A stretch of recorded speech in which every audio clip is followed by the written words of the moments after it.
रात्रीचे 11 वाजले आहेत. घर पूर्णपणे शांत आहे. मुलं नुकतीच झोपली आहेत आणि अचानक त्या अंधारात बसल्या-बसल्या मनाच्या एका कोपऱ्यातून एक अत्यंत ओळखीचा पण तितकाच जग असा आवाज येतो. मी आज माझ्या मुलांवर विनाकारण ओरडलो का? दिवसभर कामाच्या रगाड्यात मी त्यांना पुरेसा वेळ दिला का? की मी त्यांच्या हातात नुसता मोबाईल देऊन मोकळा झालो? मी खरोखरच एक चांगला पालक आहे का? हा प्रश्न खूप अस्वस्थ करणारा असतो. अगदी. म्हणजे नोकरी, घरची जबाबदारी, स्वतःची काही अपूर्ण स्वप्ने आणि या सगळ्यात मुलांचं संगोपन, या धावपळीत प्रत्येक पालकाच्या मनात कुठेतरी हा अपराधीपणा, हा गिल्ट नेहमीच दडलेला असतो. मुलांबद्दलचं अथांग प्रेम आणि वेळेअभावी येणारी हतबलता, या दोन्ही भावनांचा रोज एक नवा संघर्ष सुरू असतो. होय, आणि हा संघर्ष आपण सगळेच अनुभवतो. या अत्यंत नाजूक विषयावर बोलणार आहोत. यासाठी आपण सुप्रसिद्ध पालकत्व तज्ज्ञ परीक्षित जोबनपुत्रा आणि बालमानसशास्त्रज्ञ श्वेता गांधी यांच्या संशोधनाचा आणि सल्ल्यांचा आधार घेतला आहे. ही चर्चा केवळ मुलांच्या हट्टावर किंवा त्यांच्या स्क्रीन टाईमवर नाहीये बरं का. नाही, अजिबात नाही. तर ही चर्चा आहे पालकांच्या भावनिक संघर्षावर आणि त्यातून बाहेर पडण्याच्या अत्यंत व्यावहारिक मार्गांवर आपण प्रकाश टाकणार आहोत. नक्कीच.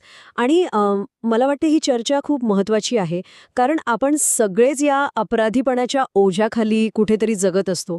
आपण सुरुवातीला या अपराधीपणाच्या मूळ समस्येची जाणीव करून घेणार आहोत.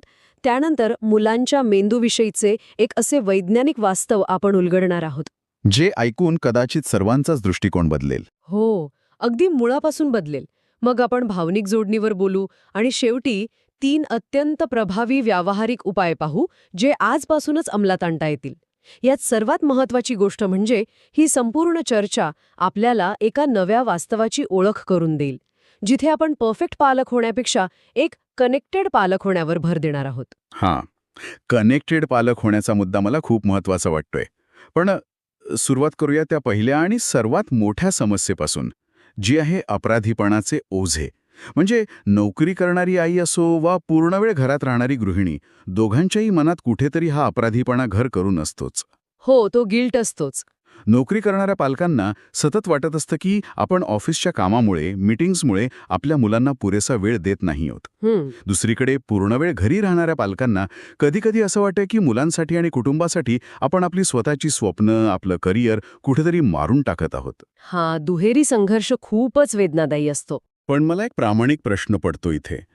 हा गिल्ट खरोखरच आपल्या स्वतःचा असतो की समाजाने आपल्यावर लादलेला असतो? हा खूपच अचूक प्रश्न विचारलात. बहुतांश वेळा हा अपराधीपणा समाजाच्या आणि आजूबाजूच्या लोकांच्या अपेक्षांमधून येतो. यासाठी तज्ज्ञांनी एका चित्रकाराचे अत्यंत सुंदर उदाहरण दिले आहे. अच्छा, कोणतं उदाहरण? एका चित्रकाराने अनेक वर्षे मेहनत करून एक सुंदर चित्र काढले. त्याला वाटले की ही त्याची सर्वोत्तम कलाकृती आहे.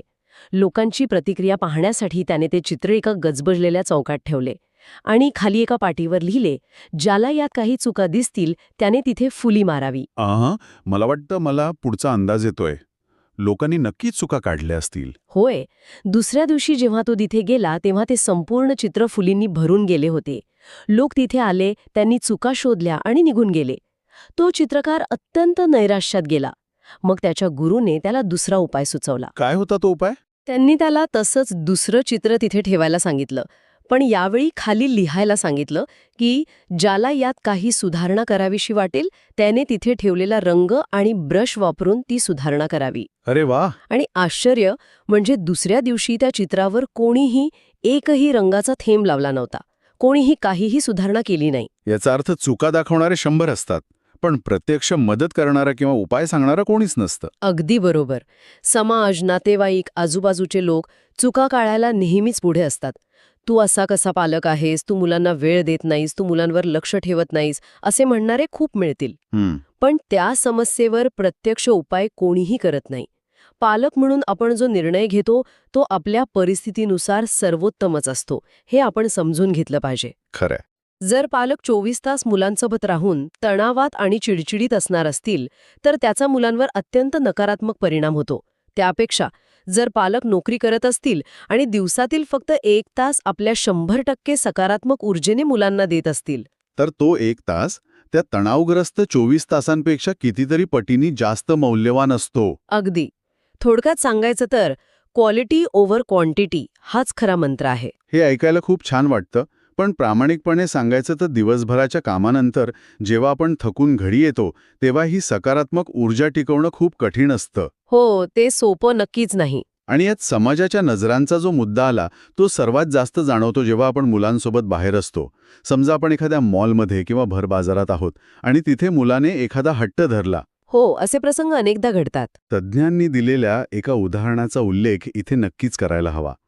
एका मॉलमध्ये एका लहान मुलीने एका महागड्या वस्तूचा हट्ट धरला.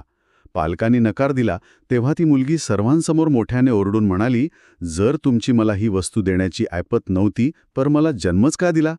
बापरे, हे खूपच धक्कादायक आहे. आता विचार करा, तिथे आजूबाजूला असणारे लोक त्या पालकांकडे कसे बघत असतील. साहजिकच अशा वेळी पालकांना प्रचंड राग येतो. तो राग त्या मुलीवर नसतो तर त्या अपमानावर आणि लोकांच्या नजरांवर असतो. नक्कीच.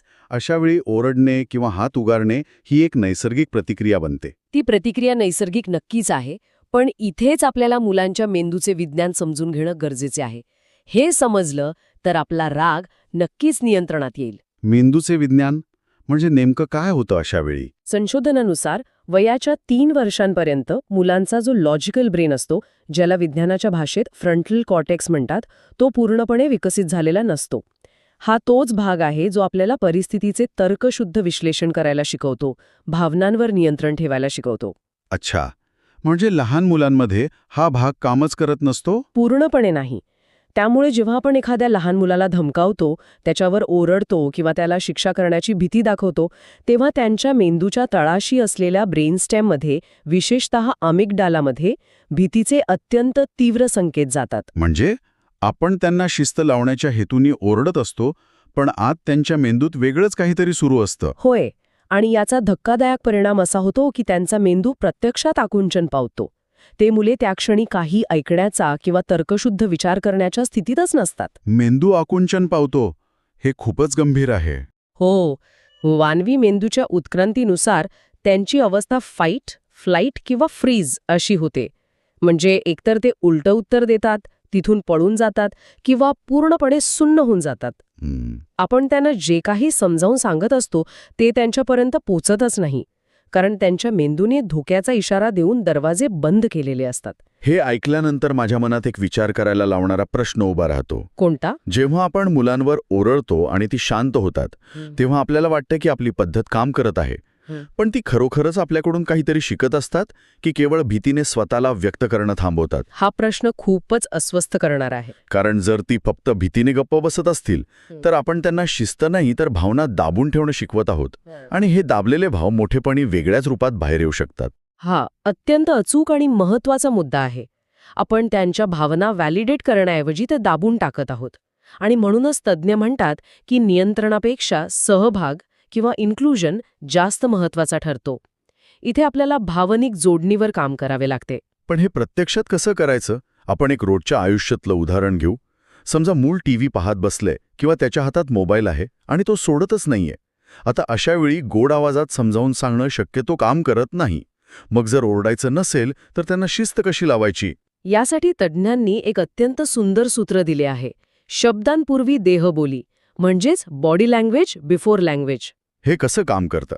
सहसा आपण काय करतो, लांबूनच किचनमधून किंवा दुसऱ्या खोलीतून ओरडतो, अरे तो टीव्ही बंद कर आता, किती वेळ बघशील, किंवा थेट जाऊन रागाने टीव्ही बंद करतो. हो, बहुतांश वेळा हेच होतं. यामुळे मुलांचा अहंकार दुखावतो. त्यांच्या मनोरंजनात अचानक व्यत्यय आल्यामुळे ते बंडखोर बनतात. त्याऐवजी एक वेगळा प्रयोग करून पहा. मुलांच्या शेजारी जाऊन बसा, त्यांच्या पाठीवरून प्रेमाने हात फिरवा, त्यांच्या शारीरिक संपर्कात या. ओके. ते जे काही पाहत आहेत किंवा खेळत आहेत त्यात पुढची 5 मिनिटे खोटा का होईना पण रस दाखवा. त्यांना विचारा, अरे वा, हे काय आहे, हा गेम कसा खेळतात, या कॅरेक्टरचं नाव काय आहे. म्हणजे आपण त्यांना बाहेर खेचण्याऐवजी आधी आपण त्यांच्या विश्वात प्रवेश करायचा. अगदी तसंच. जेव्हा तुम्ही त्यांच्या विश्वात प्रवेश करता तेव्हा त्यांचे लक्ष स्क्रीनवरून हटून काही अंशी तुमच्याकडे येते. त्यांची शारीरिक आणि भावनिक स्थिती शांत होते. कारण आता आपण त्यांच्या विरोधात नाहीये. बरोबर.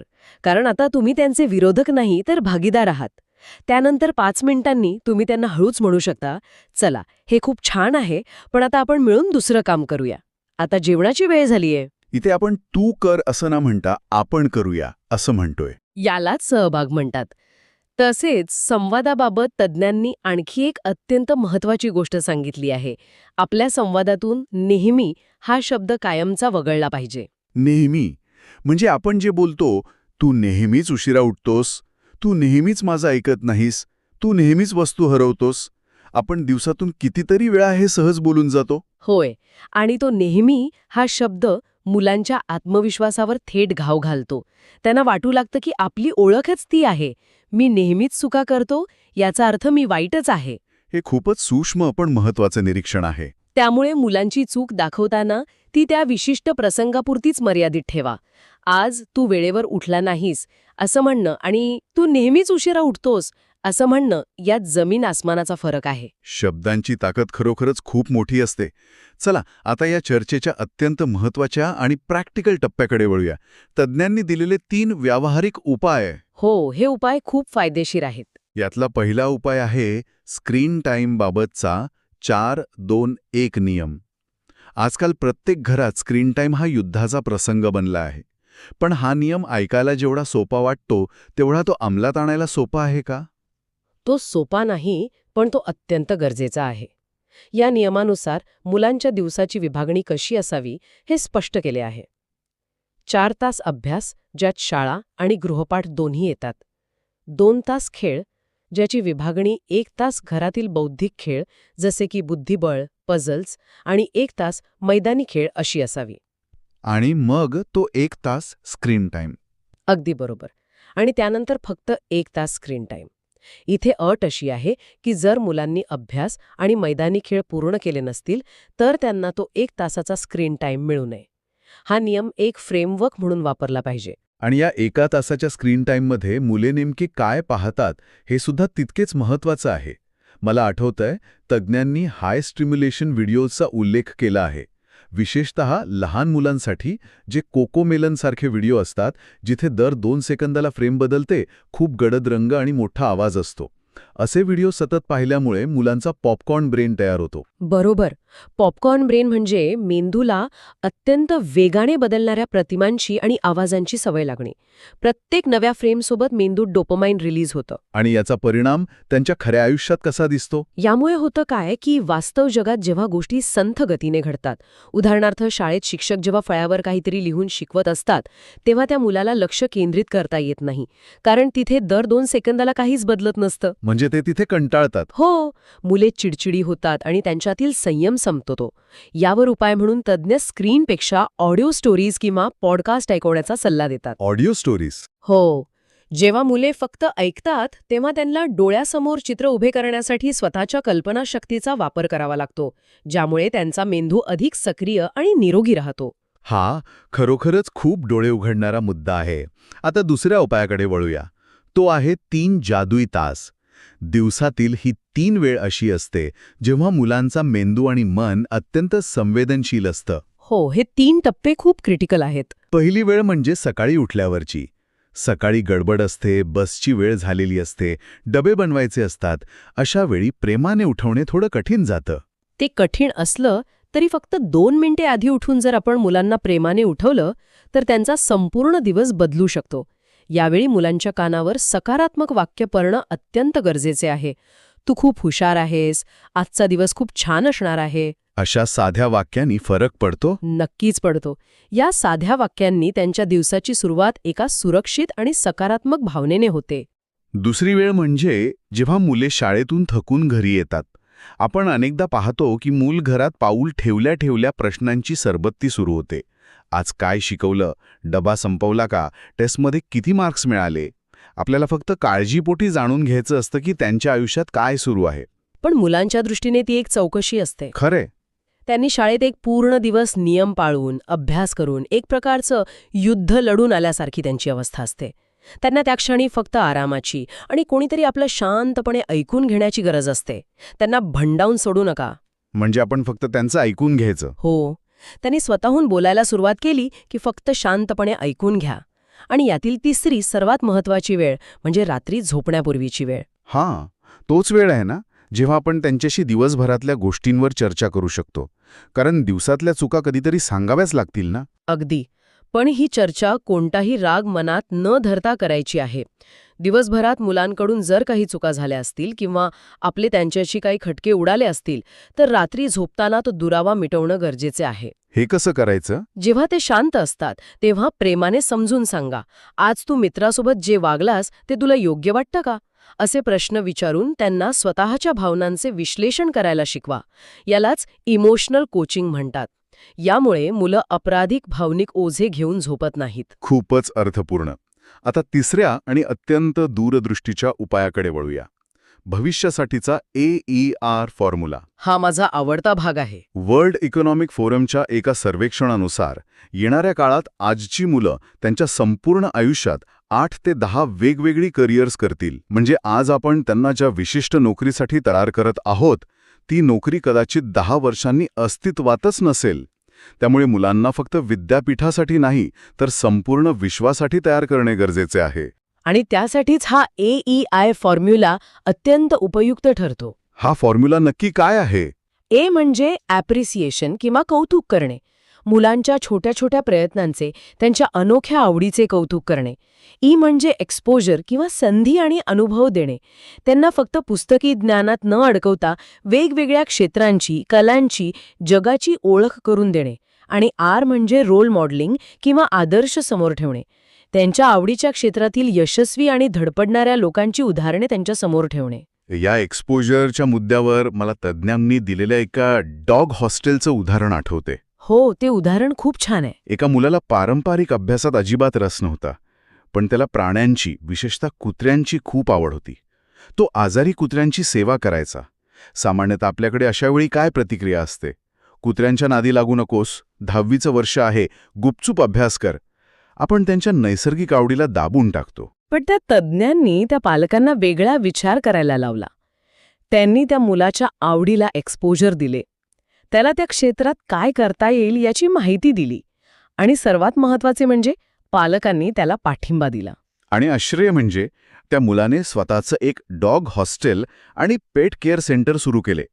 आज तो अत्यंत कमी वयात महिन्याला लाखो रुपये कमवतो आहे. आणि सर्वात महत्त्वाचे म्हणजे तो त्याच्या कामात आनंदी आहे. हेच तर हवं असतं आपल्याला. हे उदाहरण मला यासाठी आवडलं कारण हे सिद्ध करतं की इंजिनिअरिंग किंवा मेडिकल व्यतिरिक्तही एक जग आहे. जेव्हा आपण मुलांच्या नैसर्गिक प्रवृत्तीला खतपाणी घालतो तेव्हा चमत्कार घडू शकतात. त्यांना जुन्या चाकोरीबद्ध विचारांमध्ये अडकून ठेवण्यापेक्षा त्यांच्यातील वेगळेपण ओळखणे ही काळाची गरज आहे. नक्कीच. आपण या चर्चेच्या शेवटाकडे येत असताना मला वाटतं की पालकत्वाचा एक अतिशय व्यापक अर्थ आज उलगडला आहे.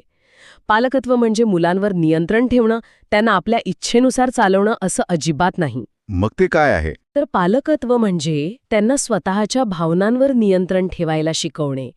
त्यांना त्यांच्या आयुष्यातील अनपेक्षित आव्हानांना तोंड देण्यासाठी भावनिकदृष्ट्या सक्षम बनवणे. आणि यात घरातील वातावरणाचा, आईवडील दोघांच्याही सहभागाचा खूप मोठा वाटा असतो.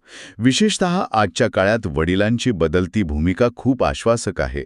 वडील म्हणजे केवळ शिस्त लावणारे किंवा आर्थिक गरजा पूर्ण करणारे यंत्र नाही, तर मुलांच्या भावनिक जडणघडणीत सक्रिय सहभाग घेणारे एक महत्त्वाचे आधारस्तंभ बनत आहेत. होय, हे चित्र आता बदलताना दिसतंय. मुले नेहमी पालकांचे अनुकरण करत असतात. जर आपण घरात शांतता, आदर आणि मोकळ्या संवादाचे वातावरण ठेवले तर मुलेही तेच शिकतील. आपण आपल्या कुटुंबातील जुने ओरडण्याचे, मारण्याचे किंवा भावना दाबून ठेवण्याचे जे पिढ्यानपिढ्या चालत आलेले मानसिक आघात आहेत ते इथेच थांबवू शकतो. आपण ठरवलं तर ही साखळी नक्की तोडू शकतो. अगदी बरोबर. आपण तीच साखळे तोडणे हीच पुढच्या पिढीसाठी सर्वात मोठी देणगी असेल. आपण सगळेच आजकाल परफेक्ट पालक होण्याच्या मागे धावत आहोत. आपण सतत प्रयत्न करतो की आपण मुलांसमोर कधीच रागावू नये, कधीच चिडचिड करू नये, त्यांच्यासाठी सर्व काही नेहमी अत्यंत शांत आणि सुरक्षित असावे. पण हे नेहमी शक्य असतं का? तेच तर. याचा थोडा उलट्या विचार करूया. जर आपण आपल्या सर्व नकारात्मक भावना लपवून ठेवल्या तर आपण मुलांना एक आभासी जग दाखवत आहोत का? जीवनात निराशा, राग आणि अपयश येणारच आहे.